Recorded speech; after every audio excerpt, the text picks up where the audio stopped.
Sveiki Forex ABC svetainės lankytojai. Jūsų prašymu filmuojame filmuką, kuriame matysite, kaip užsiregistruoti ir atsidaryti sąskaitą pas Forex brokerį EasyForex. Taigi, bet kuriame Forex ABC puslapyje galite rasti banerį EasyForex kompanijos arba pirmame puslapyje logotipą, va štai šį. Ir tai reikia jį paspausti. Paspaudus jumis išmeta į kitą langą, kuriame ir prasidės registracinis procesas. Dabar vieta, kur reikėtų įrašyti first name, ten įrašome savo vardą. Tai čia rašau vardas. Kur last name, reikėtų įrašyti savo pavardę. Tai rašau pavardė. Ne, reikėtų. Pavardė. Dabar reikia pasirinkti šalį. Lietuva, tai yra Lithuania. Va čia. Šita šalis. E-mail adres, tada rašote mano. L pašto adresas. Pavyzdžiui, ten kažkas tai google.com ar panašiai. Tada gimimo data, sakykime, ten 2 dieną. Kada jūs gimė, nežinau, ten June, tai čia mėnesį anglų kalba surašyti. Ir ten metus. Tada telefono numerį, aš čia įrašysiu savo. Ir va čia bus security toksai kodukas. Reikėtų įrašyti ir didžiosios ir mažosios, jos turi reikšmę. Tai šiuo atveju E didžioji, N mažoji, 3, E mažoji, I ilgoji. Ir čia galite pažymėti varnelę uždėti, jeigu norite gauti visus naujienlaiškius ir specialius pasiūlymus ir šiaip visokią informaciją iš EasyForex atstovų. Jeigu ne, paprasčiausiai ją nuimkite, tai nieko neįtakoja. Jeigu norite gauti visą tą informaciją, kuri bus, aišku, anglų kalba, ir viskas, pažymėkite arba palikite kaip buvo ir spauskite continue to step 2. Ir čia dabar bus biškai daugiau klausimų ir susikursim visą savo profilį. Turim susigalvoti username, tai sakykime traderis2. Passwordą išsirinkim. Jį antrą kartą pakartoti turim šitoj eilutėj. Antrą kartą lygiai tokį pat, nes kitaip neleis užregistruoti. Tada turim pasirinkti secret question, ta prasme, čia jeigu pamestumėm ar pamirštumėm savo slaptažodį, tai mes galėtumėm jį atkurti ir, sakykime, mėgstamiausias mokytojas mano. Tegul būna Jogas. Va, Jogas mano mokytojas mėgstamas. Arba Buda. Na, bet kas iš tikrųjų. Dabar šį čia account-based currency reiškia, kad kokia bazinė valiuta jūs norite atsidaryti sąskaitą. Tai yra, valiutų, matot, pasirinkimas yra didžiulis, bet lietuviui siūlyčiau aš darytis eurinę sąskaitą. Kodėl? Todėl, kad Lietuvos litas yra pririštas prie euro. Tai jau kiek balansę turit, tai žinot, kiek tai yra litų. Jeigu paliksit sąskaitą doleriais, jums tie skaičiai, ar kokia kita valiuta, jums tie skaičiai pastovi truputį kis, atitinkamai nuo kurso prieš eurą. Bet čia šiaip skonio, dar prie to paties ir skonio reikalas, bet šiaip manau eurais yra normaliausia. Tada reikia pasirinkti account type.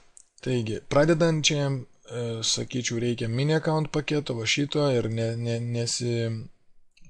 nesigilinti net į kitus, tačiau sakykime, truputį patyrusiam traderiui, bet kuriam reikia pagalbos arba nori pagalbos, kad jam padėtų truputį tradinti. Gold būtų vienas iš gerų variantų, nes ką jūs gautumėt? Jūs gautumėt visą techninę analizę, plus 1:1 jumis mokintų vienas iš EasyForex dilerių. Ir galėtumėt prisijungti prie live chato gyvai, kur, sakykime, nusprendus jums pirkti ar parduoti kažkokią tai porą valiutos ar naftos ar dujų ar kažko tai, ir jūs norėtumėt dar pasiklausti antros nuomonės ir pasitikslinti, jūs galite prisijungti prie chato ir tuoj pat gauti patvirtinimą arba galbūt patarimą palaukti dar ar panašiai. Taigi tada tokiu atveju reikėtų pasižymėti Gold accountą ir ir tradinti iš jo, bet atkreipkite dėmesį, kad mažiausia startinė suma turi būti $500 sąskaitos.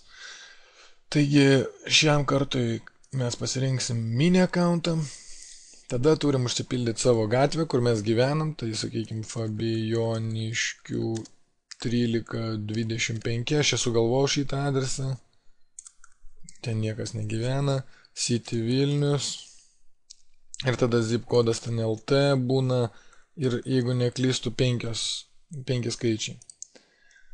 Taip ir įvedam. Tada reikia užpildyti tokį klausimyną, ir pirmas iš klausimų yra jo annual income, kiek jūsų metinės pajamos yra. Čia reikėtų pažymėti maždaug šitą skaičių, manau bent jau didžiai daugumai Lietuvos gyventojų. Jo net worth, tai apskritai koks jūsų bendras kapitalas, turtas, bet tai informacija renkama FSA, pagal FSA taisyklės, taigi jinai šiaip apskritai, kad brokeris domisi, kad jūs netin pasiskolinot pinigus ir panašiai, tokiais visokiais tikslais, kad apsaugoti visus nuo visų. Bet reikia užpildyti, norint užsiregistruoti. Tai principal occupation and title yra kokia jūsų pozicija dabartiniam darbe. Sakykime, aš esu not employed bedarbis arba other, nes čia nėra daugiau iš tų, kas man tiktų. Tai aš esu other. Tada principal occupation or industry, aš turėčiau būti finance. Tai pasižymėčiau finance, jeigu jūs ne finansuose, o kažkur kitur, pasižymėti kažką kitą, jeigu nerasite nieko tinkančio, jums paprasčiausiai pažymėkite other. Taigi aš pasižymiu finance, tada jūsų išsilavinimo lygis, aš čia turėčiau pažymėti bakalaurą, galima ir daktarą, aišku, bet aš pažymėsiu other. Tada taip, šito klausimą reikėtų atsakyti, ar esat užsiminėję kom nors, ar ten prekyba, kokiom akcijom jau, ar gal forex prekiavot, ar dar kažkuom tai. Ir jeigu jūs pradedantysis, paprasčiausia none of the above, pažymėkit ir viskas. Ir čia tada visur sužymėkit, years of such experience nuo 0 iki metų, types of financial instruments traded other, čia patį pirmą nuo 0 iki 10, čia rarely, labai retai, nes netradinat, ir kiek laiko tai vyksta, 12 mėnesių ir viskas. Tada pereinam, užpildyti maždaug turėtumėm, tai viskas turėtų, visi langai būti užpildyti, kurie yra su žvaigždute. Taigi, viską užpildę, turėtumėm susipažinti su jų sąlygom ir terms and conditions, tai yra standartinės sąlygos visų brokerių turbūt, arba bent jau panašios. Tai, sakykime, aš su jom jau susipažinęs ne kartą, tai pažymiu I have read and understood and accepted the document, kad aš perskaičiau, supratau ir priimu šitą dokumentą, patvirtinu. Ir dabar čia reikėtų įvesti savo telefono numerį, kuriuom su jumis bus susisiekta, jeigu tas numeris netitinka, jeigu norite, kad tai būtų kitas negu tą numerį, kurį jūs prisiregistravote. Tai yra, jeigu jūs turite 2 numerius arba norite, kad jums paskambintų į darbinį, čia paprasčiausiai rašykit kitą. Jeigu jums gerai, kad paskambintų tom numeriu, kuriuom užsiregistravo, tada čia nerašykit nieko ir čia spaudžiam tik tai activate account ir po kelių sekundžių mes išeisime tokį puslapį ir čia jau galima įsimokėti pinigus. Tiesiai į sąskaitą ir pradėti prekiauti praktiškai po minutės laiko, ar ne? Čia reikėtų įsirašyti sumą eurais, kokią norite, čia pasirinkti kortelės tipą ir čia vardas kaip užrašytas ant kortelės.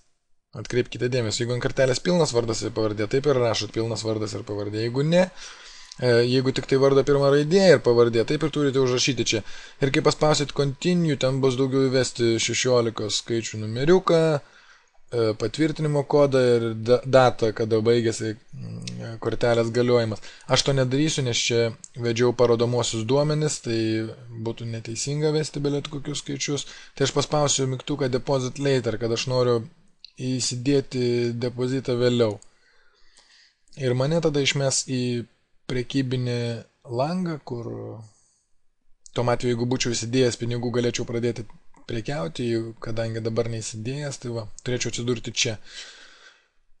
Tiem, kas įsidėjot pinigų, čia iš karto turėtų pasirodyti ta suma, ta valiuta, kurią įsidėjot, total margins, tai kiek esat išnaudoję pinigų ir open positions, kiek dabar yra pliusė arba minusė jūsų dabartinės pozicijos, bet norint nueiti į patį pagrindinį prekybinį langą, spaudžiame čia ir atsidursime Easy Forex internetiniai platformai prekybiniai. Ir apie tai, kaip joje prekiauti, kaip uždėti limit orderius, kaip stop orderius ir taip toliau, pašnekėsime sekančiame video. Sėkmės!